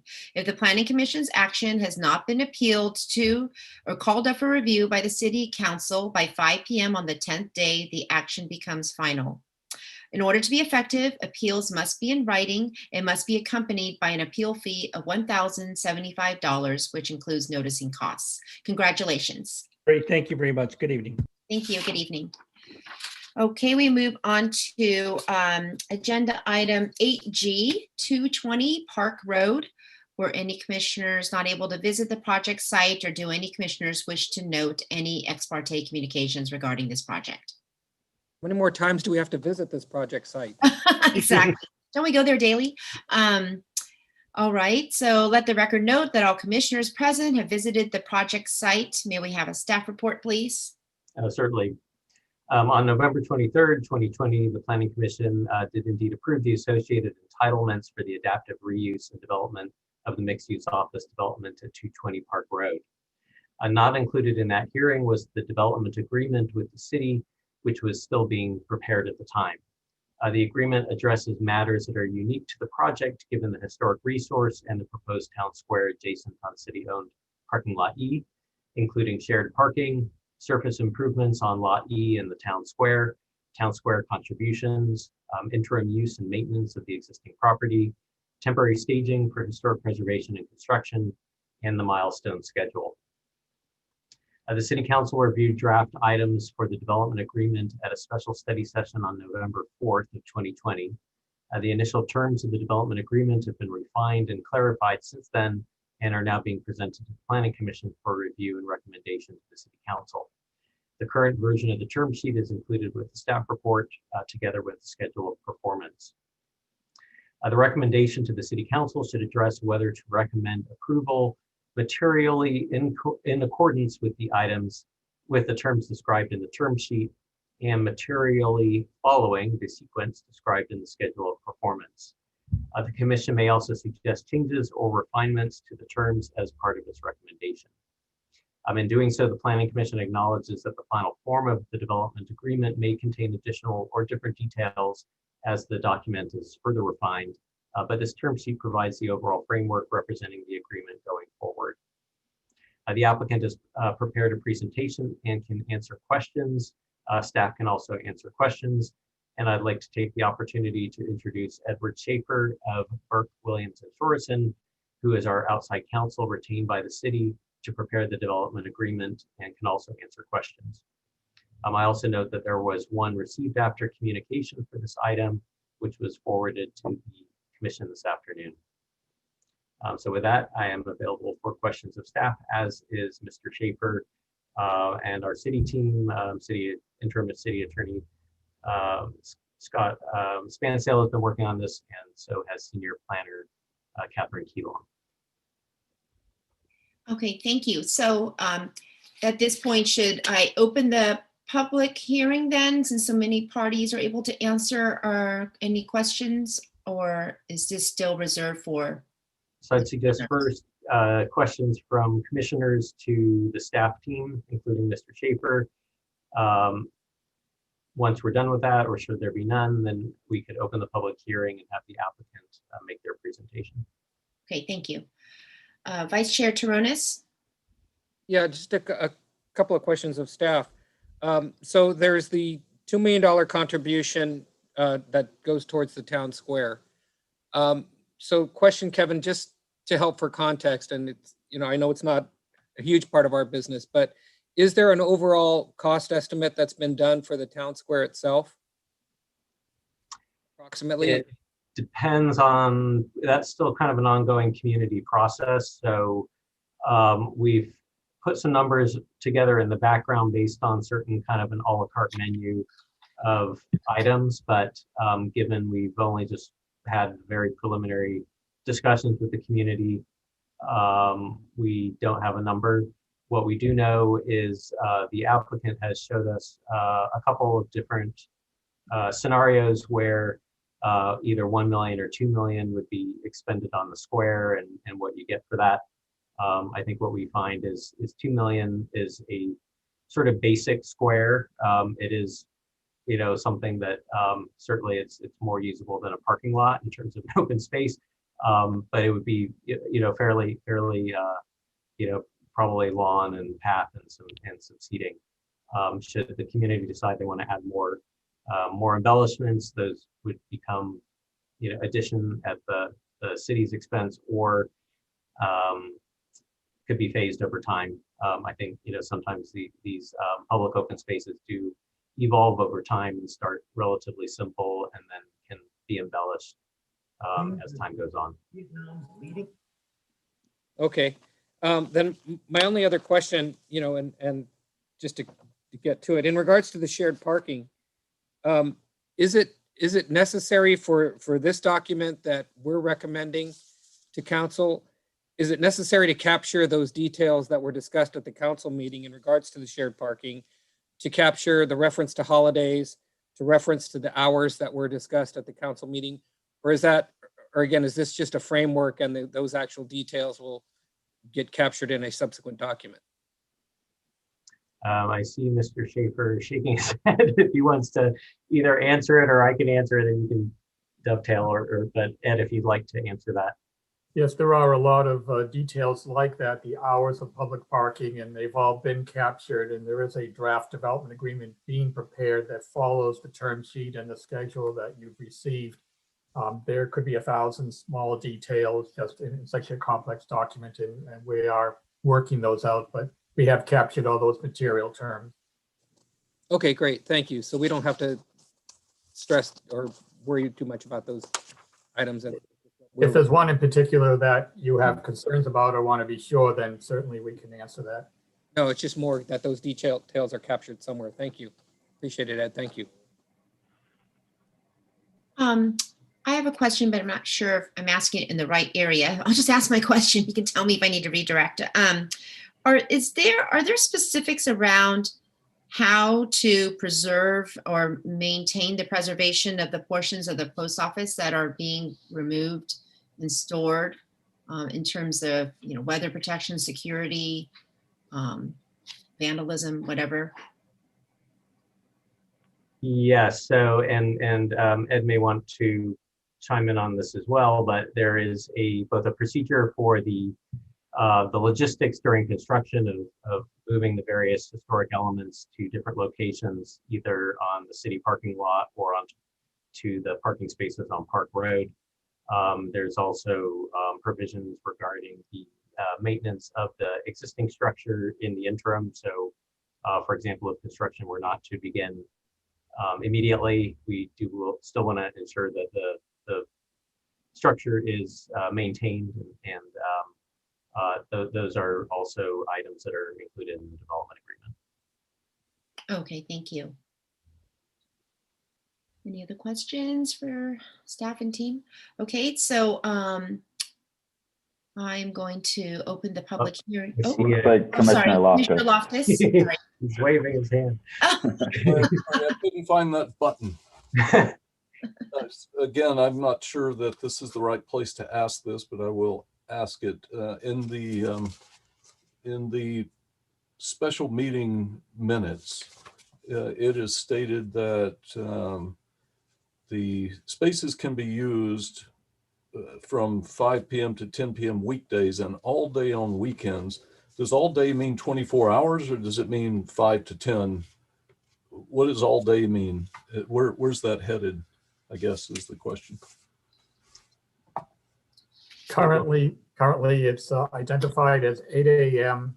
till 11 p.m. and the applicant has agreed. We suggested increasing the evening closing time from 10 to 11. So during the week, it would be 5 to 11, and on Saturday and Sunday would be 8 a.m. to 11 p.m. Okay, thanks. All right, any other questions? I will now open the public hearing. Would the applicant please come forward, state your name, and share with us what you would like. Good evening, Chair, Vice Chair, Commissioners. Thanks again for taking the time to review this project. Kevin, would it be possible to show, Kevin just disappeared from my screen, sorry. Perfect. Again, I'm Andrew Turco with Saris Regis Group and here with our partners, Dostart Development Company tonight. I just wanted to start off by giving a real big thanks to the city staff. They've been working over the past few weeks and through the holidays to make sure that this meeting came together tonight. And so I just wanted to thank them tremendously for the effort that they put in this, which was above and beyond. As Kevin alluded to before, we last came before this commission on November 23rd, and we were very excited to receive approval of the project design, the environmental review, and the historic variance. You may remember that there was also an item recommending to the City Council the idea of the shared parking and the underground easement under Lot E that Kevin alluded to earlier as well. That was one component of the terms of the DA that had been running in parallel on this project that our project team, city staff, and City Council had all been coordinating among. And so the purpose tonight is really to present out the remaining items that really kind of help organize. The DA was implemented at the recommendation of the former city attorney of Burlingame as a way of really organizing what's a complex project to enable things to move as smoothly and efficiently going forward. So with that, next slide, please. I wanted to just run through real quick the 5 items that we started with at the DA, kind of high level, and be available to answer any questions for them. We met and proposed and got feedback from the City Council in October. And one of the main 5 items that came out of that was putting together a milestone schedule so that everyone is aligned in terms of when this project happens and what commitments they are. The big items that came from that were a 5-year term for the DA itself before, in which time construction would need to get underway, as well as a 2-year commitment for submitting for full permit within 2 years. Next slide, please. Additionally, the second item, I won't go into depth because we talked about it. It was the shared parking in the underground easement. Next slide, please. The third item was the $2 million town square contribution, as well as additional contribution beyond that of 5% a year beyond the first 3 years to incentivize a quick start to this project and enabling a quick start for the city's town square. Next slide, please. The fourth item was an offer by the project team to construct any town square improvements that may be beneficial for the project to construct ourselves in terms of from feasibility of constructing things that were connected to the project. These would be credited against the $2 million. In general, both this and the $2 million town square contribution as a whole, we and the city were very aligned. We think it's in the interest of both projects for the town square to really come to fruition as quickly as possible as well. Next slide, please. And then the final item was an agreement on use of Lot E and some of the parking stalls along Park Road for staging of the historic building. As we've discussed previously and in my previous presentation, the building would actually be moved off-site. Minimizing the distance that it has to travel will maintain the integrity of that historic building as much as possible. Additionally, using those areas for construction staging also kind of minimizes and tightens the impact that construction has its radius on the downtown and tries to keep everything as close to the site as possible. Next slide, please. So these were the 5 main items that were creating the framework for the DA that we were looking tonight to get approval or recommendation to the City Council on. Next slide, please. But before we got from there to here where we are tonight, we went back again to the City Council at the beginning of November. This was a little bit before our November 23rd hearing. And based on feedback, we updated the development agreement terms to include 2 additional items. One was we heard consistently from many stakeholders and from City Council and Planning Commission a desire to really tie the historic post office lobby with the town square itself to address that change in elevation and grade, and interest potentially in kind of these big amphitheater type stairs that could be used for multi-purpose and different functions. We came back at this time at the beginning of November and agreed as a project to fund and construct these terraces that essentially sit over the underground garage and connect the post office building to the town square. This would be above and beyond the $2 million contribution, would not be taken away from that. The second item that we revised the DA terms at that time to include was looking at the interim use, recognizing that for everyone involved, us and the city, there was a real interest to get this project moving as quickly as possible. That's why we're here tonight, is to kind of, overall, this whole framework is really a mechanism to make sure things move smoothly as soon as we, get the green light, to really make sure things kind of fall in line. However, acknowledging there's a lot of work that goes between now and actually being able to, put a shovel in the ground. And so a couple of the things that we committed at that time was wrapping the existing construction fence around the site with something more attractive, whether it's promoting downtown, celebrating the post office history, getting people excited about, the things that we're excited about the project to come. Also making sure that we had a commitment in terms of cleaning up graffiti, litter, et cetera, anything like that on the site between when we come in control of the site and when the project starts. And then finally, implementing some preservation measures. Obviously, we have our own interests as well in the portions of the building that are going to be preserved to make sure they don't degrade further. And so some of that will be worked out in more detail in the actual DA terms that go before City Council, but at least conceptually, a commitment to make sure that the building doesn't get further degraded. Next slide, please. From that November meeting, we went before this body in November, as I mentioned, on the 23rd to get overall design and environmental and variance approval.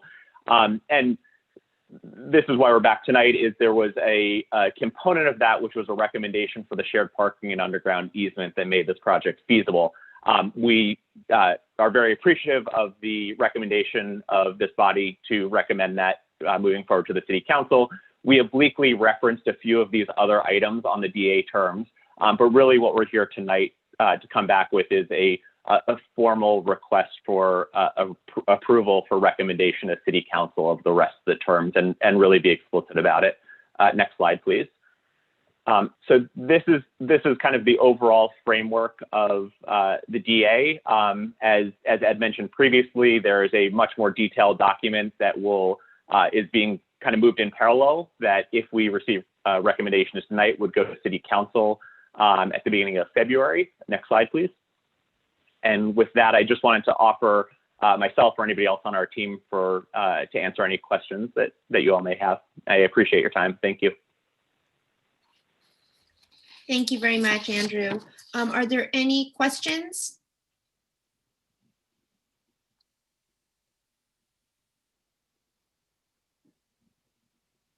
Commissioners, any questions for Andrew? Commissioner Gall?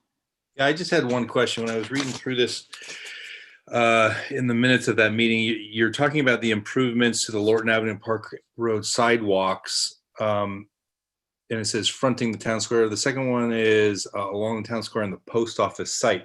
Is that, so are you proposing that the sidewalk improvements would come out of the $2 million? Yeah, and Commissioner Gall, thanks for that question. I did skip over that component of a little bit. There's also a menu of improvements that are part of those kind of items to be constructed potentially in conjunction with the project itself. It would be completely up to the city to decide, and we tried to list a few of them, such as improvements to the sidewalk along the town square plaza or an extension of that sidewalk based on some kind of early indications we were getting from the city's town square team about what they may be considering. So those improvements that would come out of that 2 million, those are only the sidewalks at the town square, not the sidewalks on the site the building? We would be making an improvement to the existing sidewalks as part of our project, as part of our planning application. That was my question. Okay, thank you. Any other commissioners' questions before we go to public?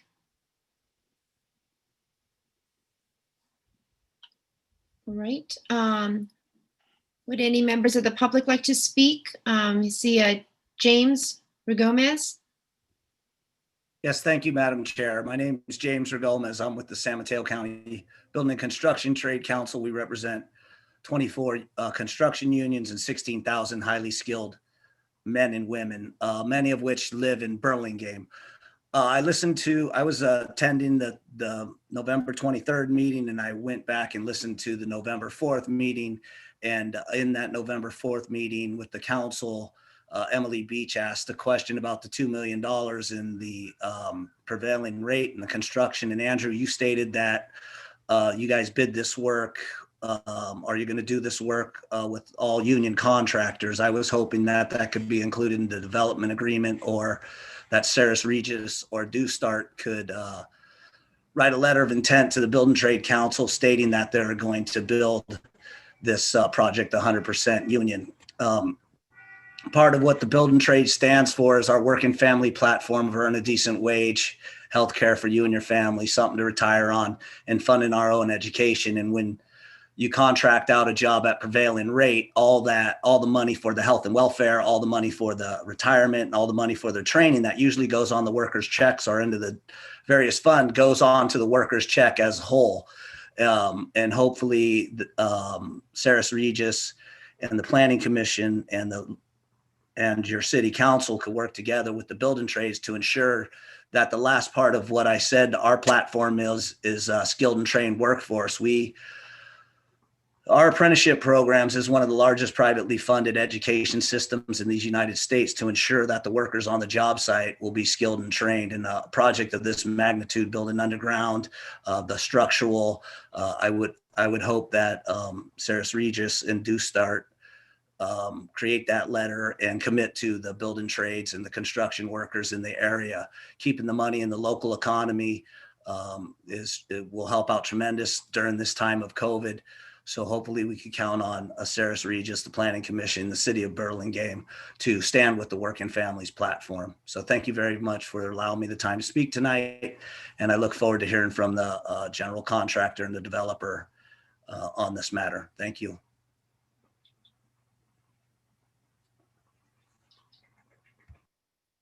Any other questions or comments from the public? Do we have any emails? We do have that one email we received. Yes, there was one that was received and that was forwarded to the Planning Commission earlier today.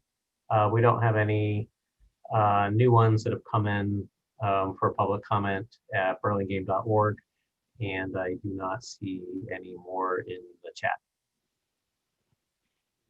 All right. And the one that we received today was, I don't know, did Andrew get a chance to see that one? Which was from, I believe, a building owner on Howard.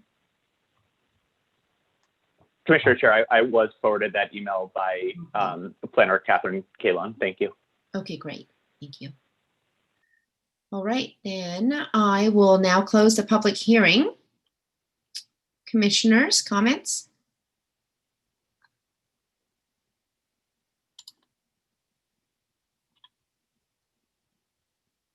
Commissioner Loftus? Well, I have to say what I expect we're all going to say. We're all very excited for this project. We're glad you're back to complete the step of the development agreement to secure everyone's proper involvement in the project. And I mean, frankly, this seems like a no-brainer to me. And so I would move that we recommend to City Council that they fully negotiate and enter into this development agreement. I'll second that.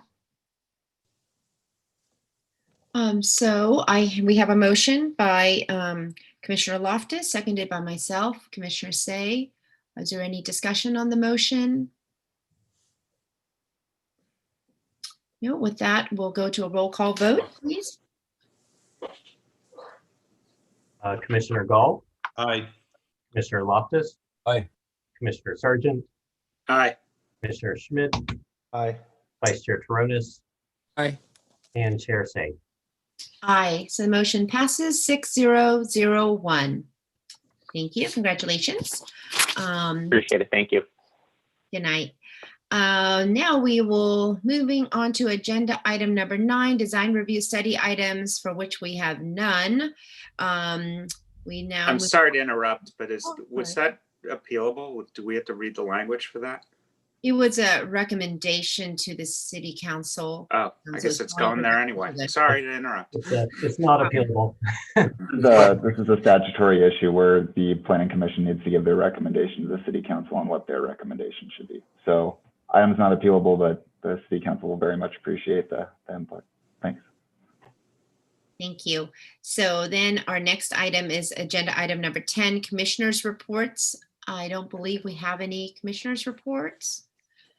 And then on to agenda item number 11, directors' reports. There is one FYI, 1457 Bernal Avenue, FYI for proposed exterior changes to a previously approved design review project. And there was a received after communication for this FYI as well. Right, would anybody like to pull this item? And was there, Commissioner Gall? Yeah, I would, and the thing that struck me the most, and the thing that I think that deserved discussion is in the second paragraph from the bottom, planning staff would note this construction project resulted in the loss of the historic status of the resource of the site. I think we need to discuss that because that was a big part of the approval of this project and what was going for moving it forward. So one thing I want to give some direction that if the interest of the commission is to have a discussion regarding the sort of protocol with historic resources and whether and permitted work and such in a more general topic, that's something that we could agendize separately with the commission. This instance, the FY is really specific to this particular project. You're certainly still welcome to have that discussion, but what's really before the commission with this particular FYI are the changes proposed by the applicant on the approved project. Well, yeah, I mean, I guess it all sort of gets balled up into the same thing because I'm not exactly sure how all this happened. I read through this, but it doesn't seem that there was any communication when the issues first started, I guess, on the site. So yeah, I would like to have it pulled and have a public hearing. Okay. And are there any other items other than the ones mentioned, just so that the applicant can be prepared in terms of any of the changes that are proposed, so that they can be prepared with a response?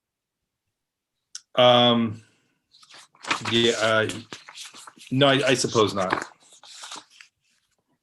Okay. Thank you. This item will return as a design review amendment when the application is ready. Sorry, Kevin. If I could, Vice Chair Torronis, did you want to speak? yeah, if I could chime in, I agree with Commissioner Gall. I think it's worth and necessary to have a public hearing. I'd just like some better clarification as to exactly what is original and what is a reproduction of the existing. It's just a little hard to read from the photographs that have been overlaid by the applicant. So, thank you. Thank you. That is a helpful direction, and the applicant I see is in attendance and listening, so can hopefully have some response prepared for that as well. I will, and I have been working with the planning commission. Sorry, I apologize. Not in this meeting, though. So we want to be careful we don't start having a public hearing right now, but we do tend to ask commissioners just so that everybody can be prepared when this does come forward for a public hearing. All right, and was there anything from the January 4th City Council meeting that you wanted to share with us?